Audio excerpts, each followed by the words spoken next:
غریب کے بچے کے لیے, اگر اپنے ووٹر کے بچے کے لیے اگر پیلا اسکول کھل جائے کوئی, تو وہ استبل میں کنورٹ ہو جاتا ہے, وہ اوتاق بن جاتی ہے جاگیردار کی, وہ وہاں پر کوئی جو ہے وہ مسافر خانہ کھل جاتا ہے. ایسے ہی ہے نا. پھر وہی بات میں کہوں گا مصطفیٰ خان صاحب, وقت کی کمی ہے تو ہم آخری سوال جو ہے وہ ہم دیں گے. جی السلام علیکم, my name is Hamza Harun and I just completed my A levels from Nixter College.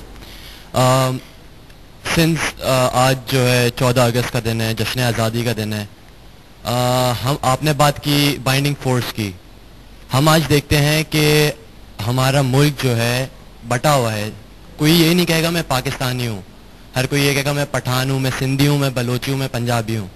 جو ہماری ایک بائنڈنگ فورس تھی, ہماری زبان, ہماری قومی زبان, ہماری مادری زبان اردو, آج ہمیں اردو کا وہ استعمال نہیں دکھ رہا جو آج سے 62 سال پہلے تھا. یعنی کہ 1971 میں بھی جب ہمارا ملک بٹا, 2 حصوں میں ہو گیا, تو اس وقت بھی جو ایشو اٹھا تھا وہ یہی تھا کہ لینگویج کیا ہوگی ہمارے ملک کی. تو میں یہ آپ سے پوچھاؤں گا کہ جو ہماری زبان ہے اردو, اس کو ہم, کیونکہ میرے حساب سے وہ ایک, آپ بائنڈنگ فورس کی بات جہاں تک کرتے ہیں تو اردو زبان جو ہے ایک زبان ہی, لینگویج ہی جو ہے تمام لوگوں کو یونائٹ کرتی ہے. ٹھیک ہے, تو زبان جو ہے بیسیکلی ان کا سوال ہے کہ بائنڈ کرتی ہے, تو آپ صحیح کہہ رہے ہیں, قابو نہیں ہے زبان پر. کامن تو ہے یہ والی بات, لیکن میں ایک سینیریو رکھتا ہوں. میں, آپ کی بات بہتر ہے, مناسب ہے, میں شاید اس سے ڈس ایگری کروں اس طریقے سے کہ ہم سب یہ ایک لمحے کے لیے اس بات کو مان بھی لیتے ہیں کہ ہاں بھائی یہ ہماری کامن بائنڈنگ فورس بن گئی اور اس سے جو ہے ہمیں جڑے رہنا ہے. لیکن میں اگر ایک کامن انسان ہوں اور میرے پیٹ میں 3 دن سے روٹی نہیں ہے اور میرے بچے جو ہے وہ بھوک سے بلک رہے ہیں, تو ڈو یو تھنک کہ جی کوئی آ کر مجھے اس بات پہ کنونس کر پائے گا کہ تمہیں جو ہے وہ جڑے رہنا ہے چونکہ تم اردو بولو گے اور اردو بول کر جو ہے وہ تمہیں جڑے رہنا ہے ساری چیزوں سے؟ نہیں, میرے لیے اس وقت میری زبان, میرا مذہب, میرا مسلک, میری قومیت, میری شناخت وہ 2 روٹیاں ہیں.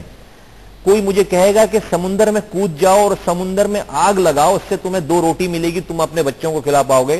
میں سمندر میں کود کر اس کو, سمندر میں آگ لگا کر 2 روٹی کمانے کی کوشش کروں گا. تو میں جو بات کہنا یہ چاہ رہا ہوں کہ اسٹیٹس کی ذمہ داری ہے, جو بائنڈنگ فورس ہوتی ہے وہ یکساں اختیارات اور ریسورسز کا یکساں استعمال, اور تمام نیشنز کے ایک فرد کو بیسک نیسیسٹی آف لائف کو جب آپ پرووائڈ کرتے ہیں, بیسک ریئل اپرچونٹی جب آپ پرووائڈ کرتے ہیں, وہ ان قوموں میں بائنڈنگ فورس بنتی ہے.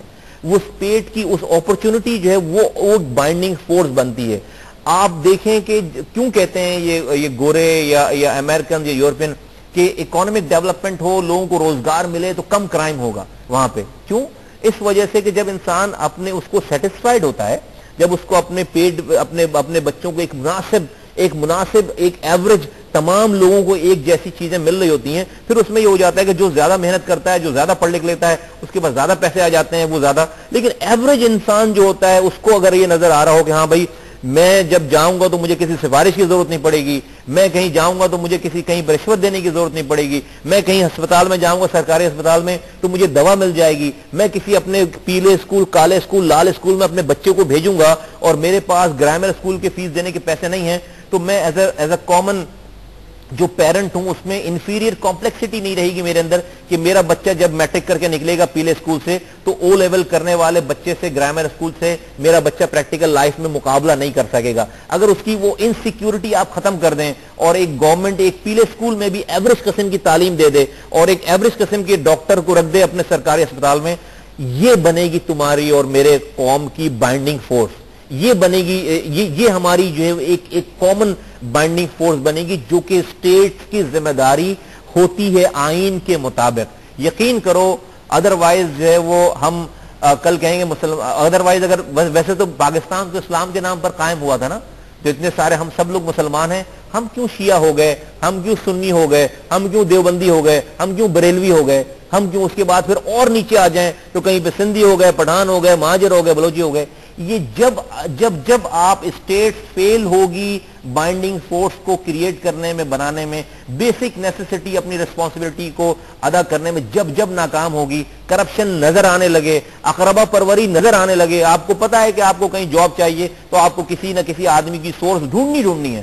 آپ آنکھ بند کر کے آج کے اس معاشرے میں جا ہی نہیں سکتے کہ ہاں میں قابل آدمی ہوں، میں نے ٹاپ کیا ہے، میں جاؤں گا انٹرویو دوں گا مجھے وہ جاب مل جائے گی. نہیں ہے ایسا سسٹم. آپ کسی ایف آئی آر کو بغیر پیسے دیے لکھوا ہی نہیں سکتے کسی پولیس اسٹیشن میں جا کے.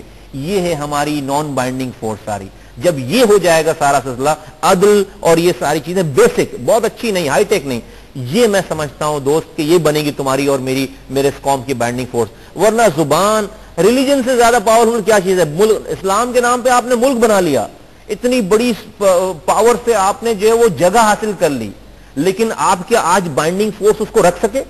اس اسلام کو رکھ سکے بائنڈنگ فورس؟ آج آپ اسلام کی بات کرتے ہیں تو لوگ کہتے ہیں کس برانڈ کا اسلام؟ آپ پاکستان میں کون سا اسلام؟ دیوبندی اسلام نافذ کریں گے؟ بریلوی اسلام نافذ کریں گے؟ جو اہل تشیع اسلام نافذ کریں گے؟ کون سا اسلام نافذ کریں گے؟ تو اسلام تو بائنڈنگ فورس نہیں رہی. اگر اسلام بائنڈنگ فورس ہوتی تو بنگلہ دیش کے لوگ تو مسلمان تھے سارے، کیوں چلے گئے؟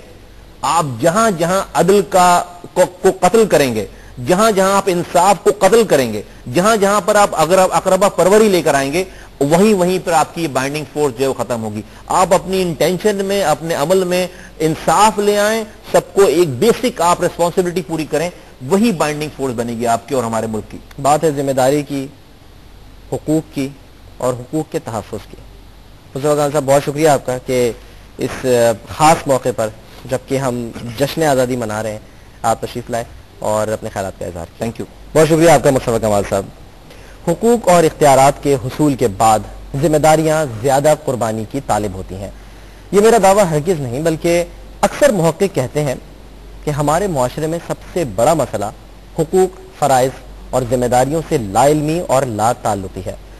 اگر ہم منزل تک پہنچنا چاہتے ہیں تو ہم سب کے لیے یہ جاننا ضروری ہوگا کہ ہمارے حقوق کے ساتھ فرائض کیا ہیں. 63 سال راستے کے تعین کا سوچتے ہو چکے، اب فیصلہ کر لیجئے کہ جانا کہاں ہے.